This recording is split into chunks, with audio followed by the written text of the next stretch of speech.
Hello, and welcome back to Baby Alice's Stories. We now return to White Fang by Jack London. Part 4, Chapter 5, The Indomitable. Indomitable. Indomitable, impossible to subdue or defeat. Indomitable, invincible. It's hopeless, Whedon Scott confessed. He sat on the steps of his cabin and stared at the dog musher, who responded with a shrug that was equally hopeless. Together, they looked at White Fang at the end of his stretched chain, bristling, snarling, ferocious, straining to get at the sled dogs. Having received sundry lessons from Matt, said lessons being imparted by means of a club, the sled dogs had learned to leave White Fang alone, and even then they were lying down at a distance, apparently oblivious of his existence. "It's a wolf, and there's no taming it," Whedon Scott announced. "Oh, I don't know about that," Matt objected. "Might be a lot of dog in him, for all you can tell. But there's one thing I know for sure, and that there's no getting away from." The dog musher paused and nodded his head confidentially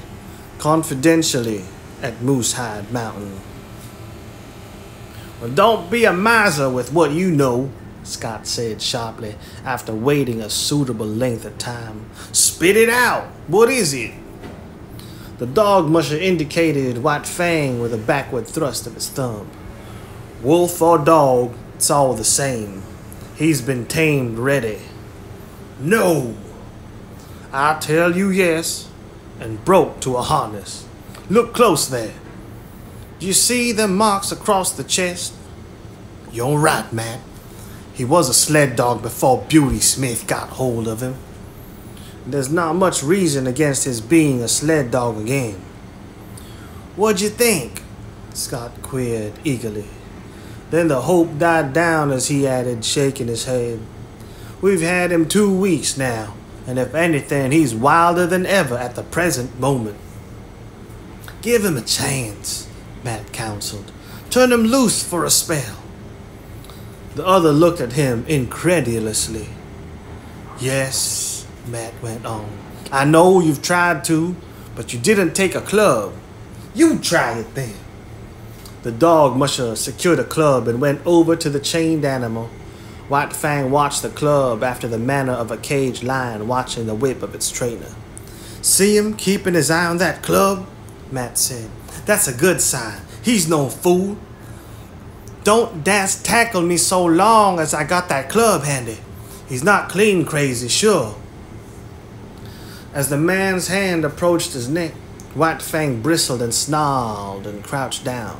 But while he eyed the approaching hand, he at the same time contrived to keep track of the club in the other hand, suspended threateningly above him. Matt unsnapped the chain from the collar and stepped back. White Fang could scarcely realize that he was free. Many months had gone by since he passed into the possession of Beauty Smith, and in all that period he had never known a moment of freedom except at the times he had been loosed to fight with other dogs. Immediately after such fights, he had always been imprisoned again. He did not know what to make of it. Perhaps some new delivery of the gods was about to be perpetrated on him. He walked slowly and cautiously, prepared to be assailed at any moment. He did not know what to do. It was all so unprecedented. He took the precaution to sheer off from the 2 watching guards and walked carefully to the corner of the cabin. Nothing happened. He was plainly perplexed, and he came back again, pausing a dozen feet away and regarding the 2 men intently. "Won't he run away?" his new owner asked. Matt shrugged his shoulders. "Got to take a gamble. Only way to find out is to find out." "Poor devil," Scott murmured pityingly. "What he needs is Some show of human kindness, he added, turning and going into the cabin. He came out with a piece of meat, which he tossed to White Fang.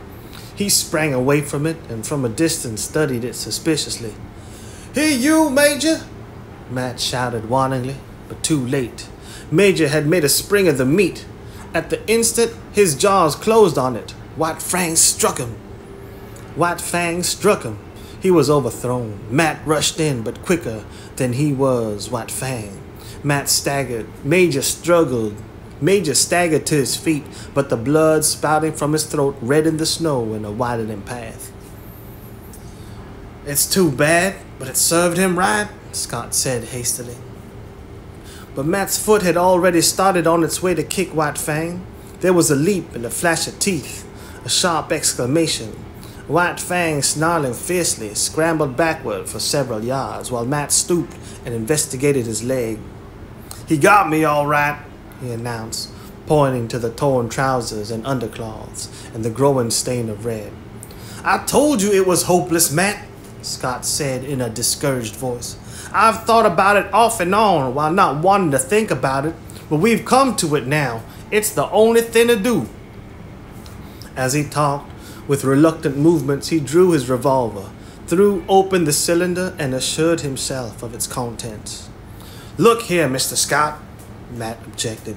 "That dog's been through hell. You can't expect him to come out a white and shining angel. Give him time." "Look at Major," the other rejoined. The dog musher surveyed the stricken dog.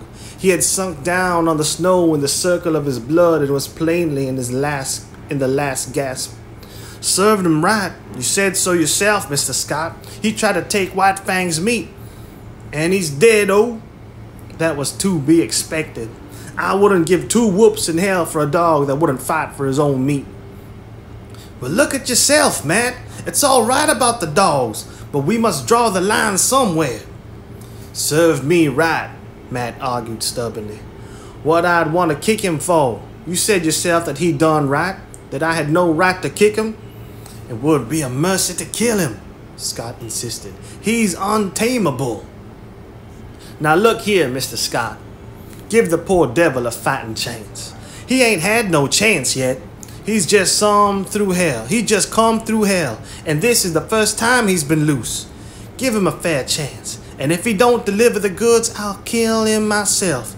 There." "God knows I don't want to kill him or have him killed," Scott answered, putting away the revolver. "We'll let him run loose and see what kindness can do for him. And here's a try at it." He walked over to White Fang and began talking to him gently and soothingly. "Better have a club handy," Matt warned.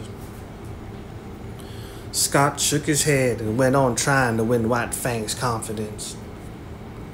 White Fang was suspicious. Something was impending. He had killed this god's dog, or bitten his companion god, and what else was to be expected than some terrible punishment? But in the face of it, he was indomitable. He bristled and showed his teeth, his eyes vigilant, his whole body wary and preparing for anything. The god had no club, so he suffered him to approach quite near. The god's hand had come out and was descending upon his head. White Fang shrank together and grew tense as he crouched under it. Here was danger, some treachery or something. He knew the hands of the gods, their approved mastery, their cunning to hurt. Besides, there was his old antipathy to be touched. He snarled more menacingly, crouched still lower, and still the hand descended. He did not want to bite the hand, and he endured the peril of it until his instinct surged up in him, mastering him with its insatiable yearning for life. Weed and Scott had believed that he was quick enough to avoid any snap or slash, but he had yet to learn the remarkable quickness of White Fang, who struck with the certainty and swiftness of a coiled snake. Scott cried out sharply with surprise, catching his torn hand and holding it tightly in his other. Matt uttered a great oath and sprang to his side. White Fang crouched down and backed away, bristling, showing his fangs, his eyes malignant with menace. Now he could expect a beating as fearful as any he had received from Beauty Smith. "Here, what are you doing?" Scott cried suddenly. Matt had dashed into the cabin and come out with a rifle. "Nothing," he said slowly, with a careless calmness that was assumed. "Only going to keep that promise I made. I reckon it's up to me to kill him, as I said I'd do." "No, you don't." "Yes, I do. Watch me." As Matt had pleaded for White Fang when he had been bitten, it was now Weedon Scott's turn to plead. "You said to give him a chance. We'll give it to him. We've only just started. We can't quit at the beginning. It served me right this time. And look at him." White Fang, near the corner of the cabin and 40 feet away, was snarling with blood-curdling viciousness. Not at Scott, but at the dog musher. "Well, I'll be everlastingly gosh swoggled," was the dog musher's expression of astonishment. "Look at the intelligence of him," Scott went on hastily. "He knows the meaning of firearms as well as you do. He's got intelligence, and we've got to give that intelligence a chance. Put up the gun." "All right, I'm willing," Matt agreed, leaning the rifle against the woodpile. "But will you look at that?" he exclaimed the next moment. White Fang had quieted down and ceased snarling. "This is worth investigating. Watch." Matt reached for the rifle, and at the same moment White Fang snarled. He stepped away from the rifle, and White Fang's lifted lips descended, covering his teeth. "Now just for fun." Matt took the rifle and began slowly to raise it to his shoulder. White Fang's snarling began with the movement and increased as the movement approached its culmination. But the moment before the rifle came to a level on him, he leaped sidewise behind the corner of the cabin. Matt stood staring along the sights at the empty space of snow which had been occupied by White Fang. The dog musher put the rifle down solemnly, then turned and looked at his employer. "I agree with you, Mr. Scott. That dog's too intelligent to kill."